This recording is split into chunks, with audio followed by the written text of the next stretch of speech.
Hi friends, ఈరోజు మళ్ళీ మీకోసం ఇంకో పప్పుచారు రెసిపీతో వచ్చేసాను. పెసరపప్పు ములక్కాయలు వేసి పప్పుచారు చేశాను.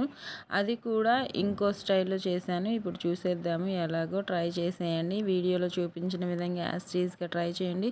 సూపర్ టేస్టీగా ఉంటుంది. ఇష్టం లేని వాళ్ళు కూడా ఇష్టంగా తినగలిగేంత బాగుంటుంది. నేను చెప్పడం కాదు, ట్రై చేయండి.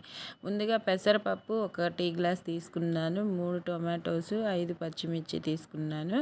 నీట్గా వాష్ చేసేసుకొని దానిలో ఇదిగోండి పచ్చిమిర్చి, టొమాటో, దానిలో ములక్కాయలు వేసుకుంటున్నాను. చింతపండు, పెద్ద నిమ్మకాయ సైజ్ అంతా చింతపండు తీసుకోండి.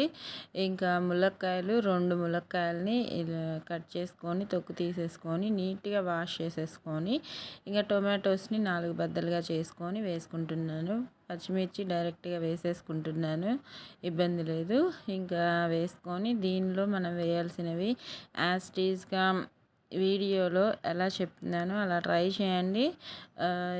ములక్కాయలు మా పిల్లలు తినరు మామూలుగా, వాళ్ళతో తినిపించే ప్రయత్నంలో భాగమే అన్నమాట ఇది కూడా. పసుపు ఒక 1/2 స్పూన్ దాకా వేసుకున్నాను. కారం ఒక 1 స్పూన్ దాకా వేసుకుంటున్నాను. సరిపోతుంది, ఎక్కువగా అవసరం లేదు. పప్పుచారులో స్పైస్ ఎక్కువ అవసరం ఉండదు కదా.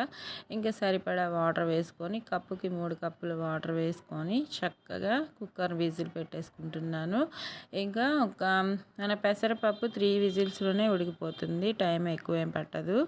ఇంకా ఉడికిపోయింది చూసారా. ఇంకా దీనిలో ఉప్పు తగినంత వేసేసుకొని చక్కగా రుబ్బుకోవాలి. ఆ ములక్కాయలు అలానే ఉంచేసుకొని రుబ్బేసుకోండి. ఇంకా బయటికి ఏం తీయనవసరం లేదు.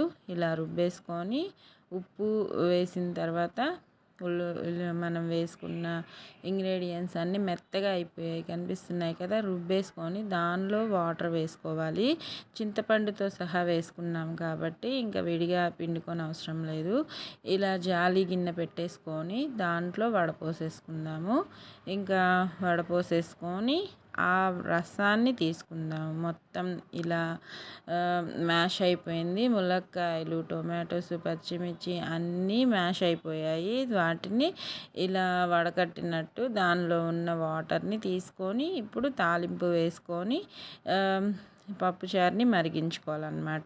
ఇలా చేయడం వల్ల ములక్కాయ తినని పిల్లలు ఆ రసాన్ని తింటే ఇంకా దానిలో ఉన్న ఇంగ్రీడియంట్స్ అన్నీ వస్తాయి కదా, ఈ చారులోకి రసాలు దిగుతాయి కదా, అప్పుడు టేస్ట్ బాగుంటుంది, పిల్లలు తినగలిగేలాగా ఉంటుందన్నమాట. ఇలా ఒకసారి ట్రై చేయండి, ఓకేనా.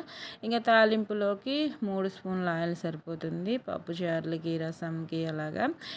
ఒక్క ఉల్లిపాయ, 3 వెల్లుల్లి రెబ్బలు వేసుకొని హై ఫ్లేమ్లోనే పెట్టుకున్నాను. తాలింపు ఆవాలు 1 స్పూను, జీలకర్ర 1 స్పూన్ వేసేసుకొని చక్కగా హై ఫ్లేమ్లోనే ఫ్రై చేసుకుంటున్నాను. ఇవి బాగా ఫ్రై అవుతున్నప్పుడు ఇంకా ఎండుమిర్చి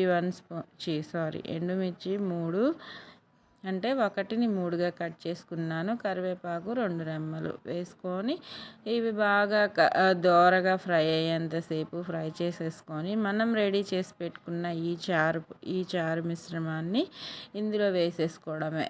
ఈ తాలింపులో వేసుకుని ఇంకా బాగా మరిగించుకోవాలి. మనం రసం ఎలా మరిగిస్తామో అలా ఎక్కువగా మరిగించుకుంటే దీనిలో మరిగేటప్పుడు ఇంకా బాగా మరిగేటప్పుడు కొత్తిమీర వేసుకొని వేడి వేడిగా సర్వ్ చేయండి. సూపర్ టేస్టీగా రెడీ అయిపోతుంది పెసరపప్పు ములక్కాయ పప్పు చారు. ఇలా ట్రై చేసి పెట్టండి, లొట్టలేసుకుంటూ తింటారు. ఎప్పుడు చెప్పే విషయమే, ఆరోగ్యంగా తినండి, సంతోషంగా ఉండండి. ఇంకా మరిన్ని వీడియోస్తో మీ ముందుకు వచ్చేస్తాను, మీ ఝాన్సీ రాణి.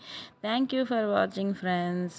నా వీడియో నచ్చితే మాత్రం లైక్ చేయండి, షేర్ చేయండి, కామెంట్ చేయండి. Bye friends.